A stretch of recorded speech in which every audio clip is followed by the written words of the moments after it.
What's up, Agents for Life? Welcome to podcast 242. Got some good stuff to go over here with you. Before I jump in, though, quick announcement.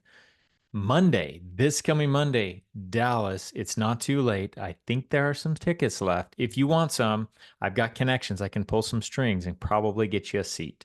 But I'd love to see everybody there. So, last time you'll hear me talk about it. But, anyways, it's going to be a great conference. I'm really looking forward to it, and I hope you can make it. Okay, just a quick story from the field is I helped a lady, a client that had a Mutual of Omaha Term Life Express convert to IULE, almost the same price. Guys, that IULE really is a nice value. If you've never written an indexed universal life, it's super easy. It doesn't require any blood work, of course, because it's non-medical, but it's an express product, so there's no designing the software. IULs can get complicated. This one's a simple one. If you're wanting to set something up for somebody for, huge high cash value for retirement and so forth, IULE probably isn't the product because it doesn't grow as well as a specially designed one through one of our specialty carriers like F&G. However, great product for somebody that still wants a good amount of death benefit. Oh, by the way, build some cash value and get a great price, not much more than the Term Life Express. So, anyways, for what it's worth, there's definitely a place for it. And it does have a 20-year guarantee in it. So it's guaranteed to go at least 20 years or to age 80, depending on if they're older. So FYI on that Mutual of Omaha IULE, it's a good product, very strong, great company. Mic drop thought for the week. Direction is more important than speed. I heard J.B. Burns, I think saying his name right, but J.B. Burns say it this week.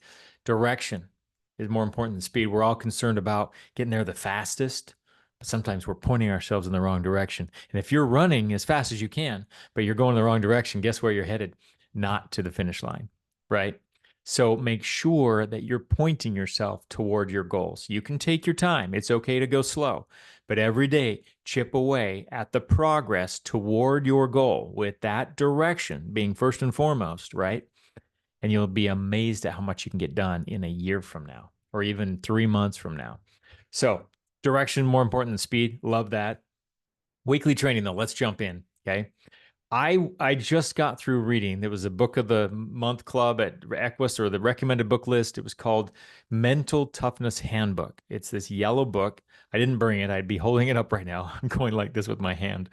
I didn't bring it, but it's a book on mental toughness. Now, mental toughness is one of our core values. And if you're here for more than a day, you know why mental toughness is an important core value because it's a huge part of what we do day in and day out is staying in the game, not letting discouragement take over. Not, I know it's tough. It is tough. And we don't always have all the answers, and we have to be okay with that, right?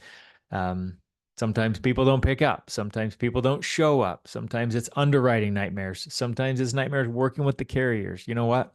There's so many things, so many ways things can fail or go wrong. But if we focus on that, if we let it get to us, all we're doing is guaranteeing our failure. So I always like to say we can be failures. It's okay to be a failure, just don't be a failure. Did you catch that? Very, very subtle.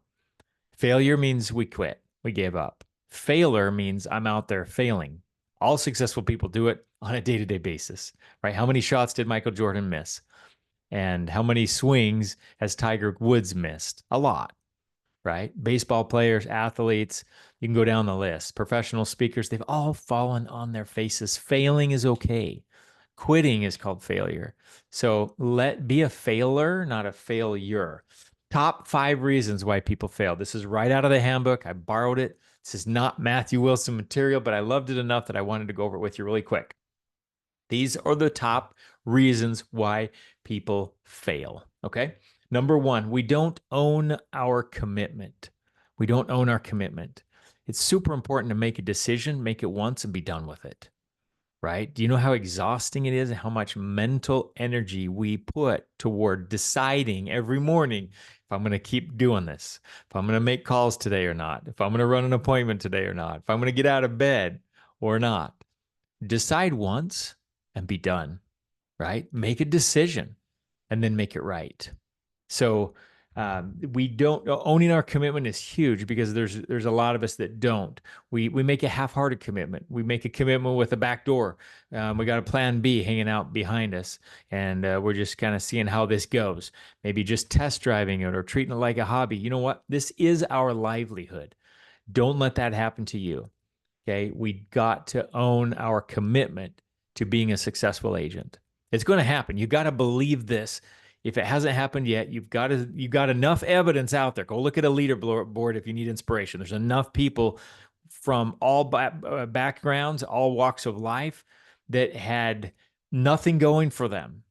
Learn some of the stories. It's insane. There's no reason why you can't be the next major success story at Equus. The overnight story that takes years sometimes to create, right? So own your commitment. Just be done with it. Like, this is it, right? It doesn't matter if it gets ugly. It doesn't matter if it gets hard. It doesn't matter if it gets whatever. We just know we're pointing ourselves in the right direction. We're just going to go. It's going to happen. It's just a matter of time at that point. So own your commitment. Number two, we surrender to temptation. Boy, isn't that a big one, right? We surrender to temptation. How many times in the past have we been tempted to do other things with our time? And it goes hand in hand with the third one, which is we get easily distracted. So temptations from doing things less challenging, because by nature, our brains are pre-wired to avoid any kind of resistance, any kind of challenge, or anything that requires or that makes us uncomfortable, brings us out of our comfort zone, right? Trying new things. That's why we always want to go with the flow. What do you want for dinner tonight? Oh, I don't know. What do you want? Oh, I don't know. We can't make a decision, right? And we want to know what everybody else wants to do instead of saying, hey, this is what I want to do. What do you guys think? Right? Being that person that leads, that takes charge and picks something. So we're always seem to be swayed by other people's opinions. But you know what? The only ones that matter are yours. The only ones that matter to you are your own opinions of yourself. Okay. So don't surrender to temptation. Don't worry about other things that are out there that aren't of interest to you or shouldn't be of interest. And don't worry about things that are tough. Don't worry about not or doing things that are tough. Do them anyways, I guess is what I'm saying. They're going to be tough. And we're tempted to go to things that are easy. So that's a huge reason why people fail. The tough stuff, that's what the champions are made of because they're doing it every single day. Number three, which was in line with two, we're easily distracted. And boy, isn't that the truth? There's so many things that's screaming for our attention, right? We live in this technology era with social media and there's advertising everywhere. I used to work in advertising. Back in the golden era of advertising, you had TV, radio, billboards, maybe flyers. There was like very few mediums. Now, everywhere you look is an ad and it's trying to get your attention. And we get so easily distracted. Video games and technology, and you have 47 tabs open on your browser, and notifications pop up, and we've all been there. We have that ADD moment where we were planning on doing something, and then 30 minutes later, we can't even remember what it is that we started to do. So our attention span in our society is about this big right now, and it's hurting all of us. So get back to focusing on things for long periods of time, blocking out what doesn't matter, avoiding distractions, and getting the work done. You can get more work done if you focus in on an hour or two at a time than hit and miss all day long for 8 hours. So ask me how I know, because I'm a victim of it, just like any of us, as much as the rest of us. Stuff that I'm working on here as well. But distractions is definitely a problem in our society. Number four, this is the number four reason why people fail, is that we're unclear about the reward. And I put in parentheses that we have weak dreams. Our dreams aren't powerful enough. Our dreams aren't strong enough. Our dreams aren't inspirational enough to get us moving forward. Maybe you got to dream bigger. I mean, what if it works? Is this real to you? Is it real to you that you could make 6 figures this next year over the next 12 months? Or is it just a nice idea? Is it real to you that you could become a multimillionaire as a life insurance producer? Or is that just Sounds good. I'll just say that because it sounds good. Like, how real is that really? How serious are you toward your dreams? Is your dream for being here, your why, is it big enough to move you to action? That's another good question. I think we a lot of times aren't clear, or our dreams aren't big enough. So clarity is the other side of that, is knowing exactly what it looks like, what it tastes like, what it sounds like, what it smells like. We've got five senses, right? What does that finish line look like for you? That big goal in the lofty goal in the sky, pie in the sky, up in the clouds. What is that? How articulated do you have that in your mind? It's a good question. A lot of times it's just kind of this nebulous, oh, it'd be nice to do this, and that doesn't move anybody to take action. You're going to need a bigger dream, and you need it more clear, and you need to be thinking about it. And it needs to be your default thought, right? Napoleon Hill talks about a burning desire. Is it just a casual want, or is it a burning desire? So that's number 4. Number 5, the fifth reason why people fail, is we entertain excessively optimistic expectations of ourselves. I thought that was interesting. I wasn't expecting that one. And I had to think about it for a little bit. I'm like, what's wrong with being optimistic on our expectations? And the way that it describes it, and actually James Clear, Atomic Habits, he subscribes to this similar philosophy: small incremental wins. Set your big goal down the road. That's more of a dream. That's an aim.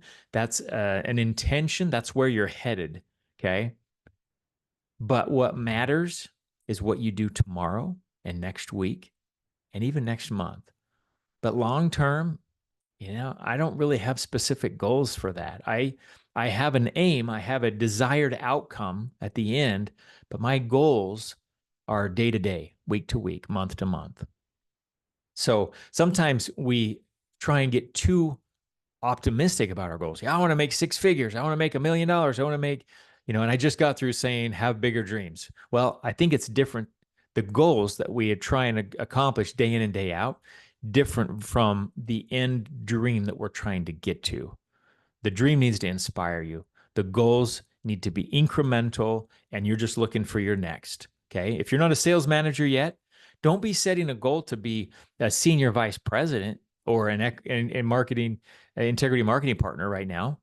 That's not going to happen anytime any soon. That can be a dream. That can be your long-term aim. But your goal right now, what you're working toward day in and day out, what matters is going to be sales manager. If you're a new agent, you got to be working towards sales manager. How simple is that? Get 3, I didn't say easy. Get 3 unique riders, 25,000 APV, 2 months in a row. You're a sales manager. Now it's much more doable, right? If we're talking in terms of that versus have a team of 300 and you're writing $1 million a month in premium or whatever, that's just way out there. So a lot of times we get overly optimistic. I can understand why he said this. We set ourselves up for failure if we're overly optimistic about our short-term goals and what we're trying to achieve. Go towards your next, have that right in front of you, and as soon as you achieve it, put the next one in front of you, and the next one, and the next one. You get there by taking steps, not by taking one giant leap. So thought it was a pretty good list. Thought it was some interesting stuff there. 5 reasons why people fail. Make sure you're not embracing any of these. Make sure that these are not part of who you are, the way you think, and I think you'll give yourself a lot better odds of succeeding. So thanks for listening. I hope this has been helpful to you. If you're one of those that feels like you're failing or that you're thinking of giving up or whatever, hang in there. I promise, hang in there. There's anything tough, anything worth doing is going to be tough, and anything tough helps you know that you're on track for something great, because nothing great happens inside the walls of your comfort zone. Talk to you next week.